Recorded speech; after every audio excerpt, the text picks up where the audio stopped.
this is part two of the healthy travel hacks.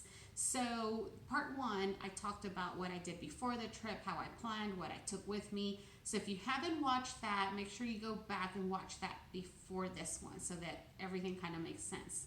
So, in part two today, I'm going to go over what I did like throughout the trip.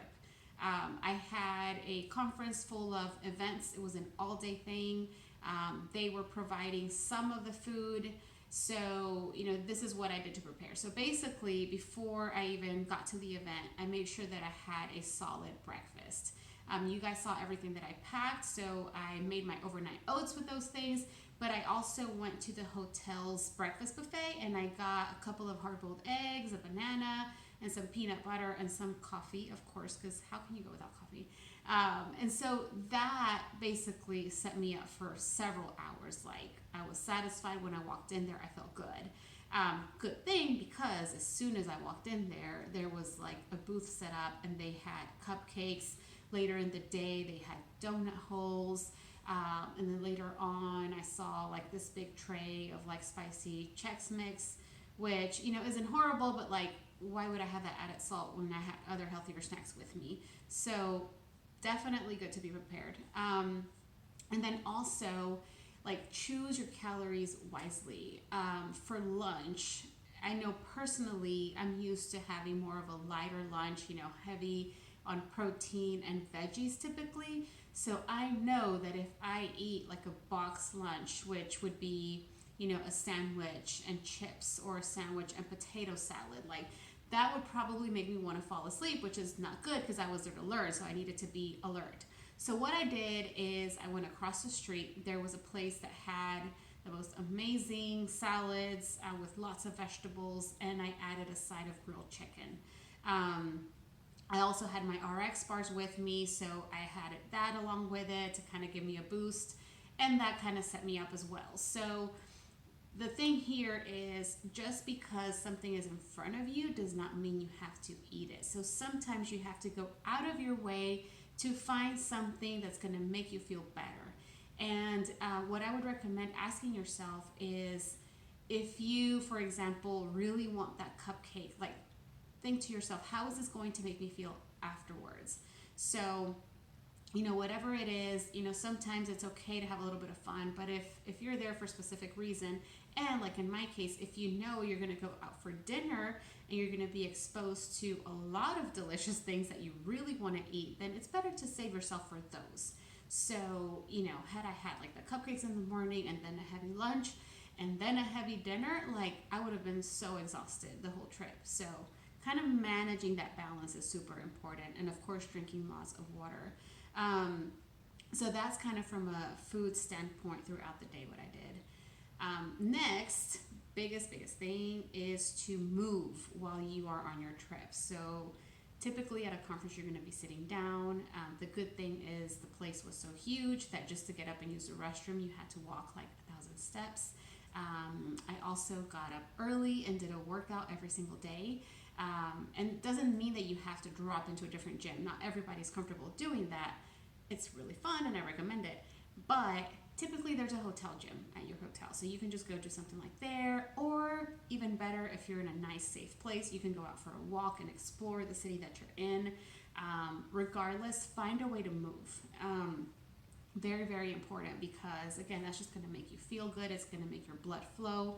And it's just going to minimize, a lot of the things that you can't help, like having additional salt during your trip and things like that. So that was kind of what I did, throughout the day. And then at night, because I was getting together with family and I knew that we were going to try like delicious restaurants that I probably won't be able to visit very regularly, I wanted to really enjoy that. And so basically because I had already, done well the first part of the day, I just let go at night. Not letting go as in like I, overstuffed myself, but just letting go and relaxing. I spent quality time with my family. We enjoyed all kinds of food and trying different things, and I wasn't stressed about it. Like we had dessert every single night. I didn't have the whole dessert. We shared. So, there's different ways that you can kind of balance that. And then also minimizing alcohol. So, When I knew that I was going to have an event the next day, I did not drink at all. I just drank my water because I know my body. Some people can handle that a little bit better. I personally just don't do well with one drink, even like that. So for me, it was best to just drink water. And I enjoyed myself. Sometimes you don't need alcohol. And then, another big thing too is sleep. So for the most part, and I'll share a screenshot later on my story, but for the most part, I got at least 7 hours of sleep. There were a couple nights where it was a little bit less. The one night where I only got 6 hours of sleep, I felt it the next day. And I will tell you, I was very tempted to eat one of those cupcakes because when you don't sleep, everything's off. And so your hormones that control your hunger are not as strong as they normally are. And so sometimes you're like, oh my God, I'm so tired. I need energy. Like, I want sugar right now. But because I understand these things, I was like, nope, that's just because I only got 6 hours of sleep. So my body's reacting to that. So let me just, get some water and just wait because I know that I'm going to have amazing dinner and it's going to be worth waiting for that. So that was basically what happened throughout the trip. Again, you can apply this if you're on a fun trip. It doesn't have to be business. But the biggest takeaway, if you don't remember anything else, is know that you are in control more than you think. So oftentimes, we're like, oh, well, there's nothing I can do about it, so I'm just going to eat whatever's in front of me. No, do a little bit of research and go out of your way to find something. There is literally, especially in big cities, you have Uber Eats, you have Grubhub, all these different things that deliver if you don't have something close by.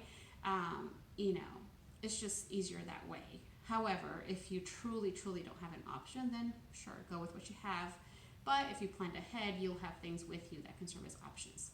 So hopefully this helps.